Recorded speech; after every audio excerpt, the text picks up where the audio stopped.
The sun has made its appearance again, so I've been able to shake the toque and put my hat back on. So it's supposed to get up around 12 degrees today, so hopefully that sheds this blanket. It's been frustrating just having this wet blanket just keep everything sopping wet and soggy over the last few days. It's taken forever to disappear. But the streams, all these little tributaries, all the little watersheds in the countryside are full. We're shedding more water right now than we have in the last 2 springs. So it's quite, it's good. We're getting a little bit of recharge in the groundwater. It's good for the pastures, good for the dugouts, all the aquifers and such. We need this shot of moisture, but it's coming at the wrong time. I mean, we got to get this crop off. So hopefully we get a few nice days here. Shed this blanket, maybe dry the ground up a bit so we can at least travel. I don't know, either that or just get rid of the snow so at least when it freezes we can walk on frost, not have to deal with this relentless mud. But we've been able to access the bee yards again. We're in the half ton, so we can travel a little bit further in than we can with the bee trucks. And we have the oxalic acid going again, so we're going to make a round with oxalic acid. We're putting 2 to 3 grams in per hive. It's going to be Carrie's job for the next few days. We found ever since we started using oxalic, it just seems to, it's that extra hammer. It's like hitting those mites again with something completely different. We treat with Vapovar in the spring, and we found ever since we've been treating with oxalic vapor late in the fall that it's been helping maintain that effectiveness of the Vapovar in the spring. So I'm not sure what's going on, but we're just treating this late oxalic as a bit of a mop-up. So yeah, we're hitting the mites with 2 different mediums, which is you know what we're supposed to do. That's best management practices. So I'll show you what Carrie's doing here. We're treating with the ProVap 110. We like this little device. It's a little bit slower, but it administers exactly what we want. We want 2 to 3 grams in per hive, and it's administering at precisely the temperature that we want. So it's very controlled, and because of that, it takes, you know, another 20 seconds or so per hive. But I mean, this time of year, you just keep working, right? So 2 or 3 days we should get through the whole apiary, and then I got to start thinking about getting the winter shed ready and start moving these babies in. And the bees don't like it.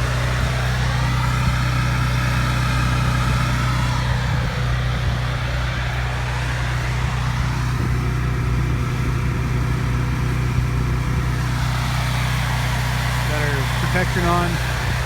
You can see all the vapor escaping the cracks here.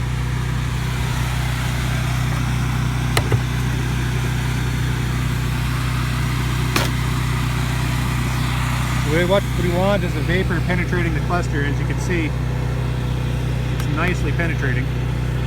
So we're getting that nice fine dust throughout the entire cluster. And that fine dust is covering all the bees and targeting the mites. And now that there's no brood, those mites can't get away. This is working just beautifully.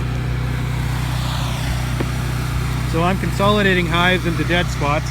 As you can see now, Carrie's caught up, she's waiting for me. But I'm having a little bit of trouble because these clusters are so big. And when I pull these boxes off the bottom board, you know, the cluster's down to the bottom board and I'm leaving bees, and it's a pain in the ass. But it is what it is. So I gotta tap the bees onto the bottom board. Anyways, I better hurry up because Carrie needs to keep going here. I'm going to move this colony into place and she's going to keep treating.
These sure don't like it.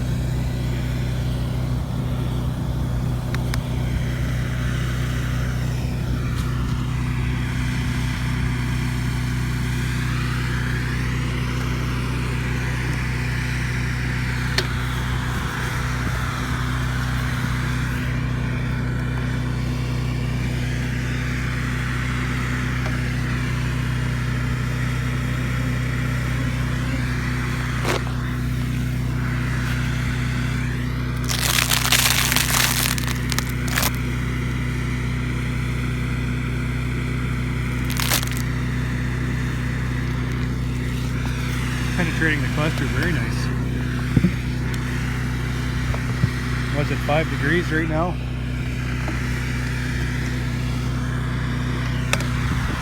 All the bees are back home. The hives aren't really clustered up too much. Here's a box with a lot of leaks in it.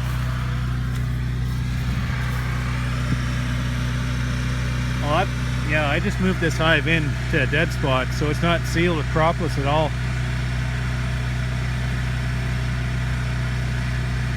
No seals on that one.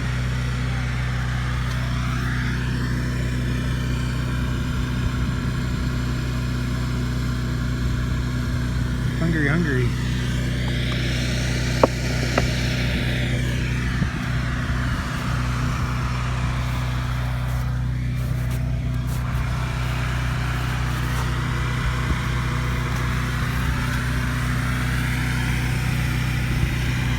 Cooking at. Set at 230 and it's sublimating at 220 and dropping. So when the oxalic hits the heat pole, it starts sublimating and it's dropping the temperature pretty much immediately. Pretty much when she sees the temperature start to rebound a bit, we know the treatment's done. It doesn't take much time at all. Maintaining the temperature though, that looks good.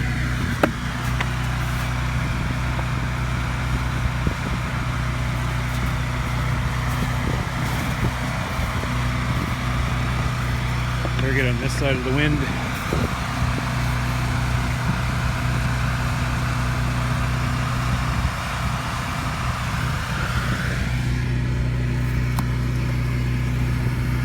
We've wrapped the ball in a bit of it's like a muffler wrap, to help maintain the temperature in that bowl so we don't get as much rebound.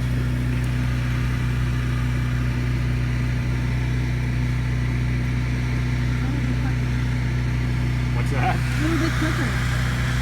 I can't hear a word you're saying.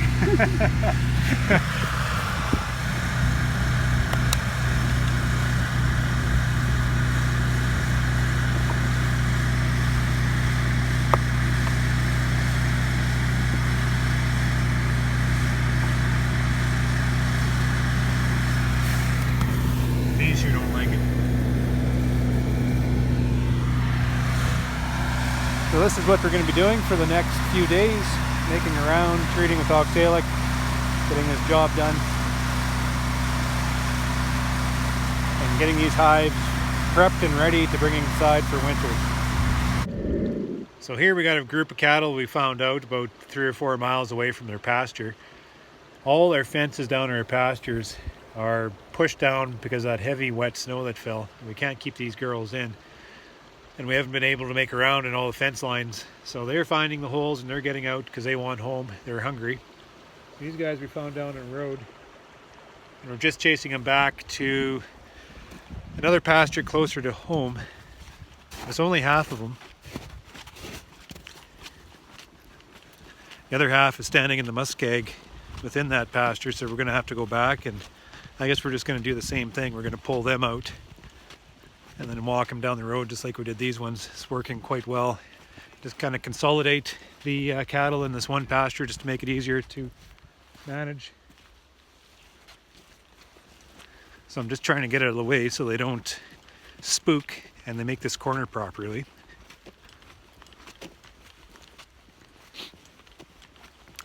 I've had a long walk. I think it's been about 10 miles. We just walked them down the road. Pretty easy going. The ditches are full of snow, so it kind of keeps them on the road and out of the fields. The fields are pretty hard walking anyways. If they do wander out there, they sink up to their knees and they don't last very long there, so they'll come back to the easy walking. So this is the preferable way to move them home. Not as much trailer work, not as much, as long as they stay out of the neighbors' fields, that's all. So they're going to make this corner like they're supposed to, of course, and then we'll lock them in there and we'll go get the second group.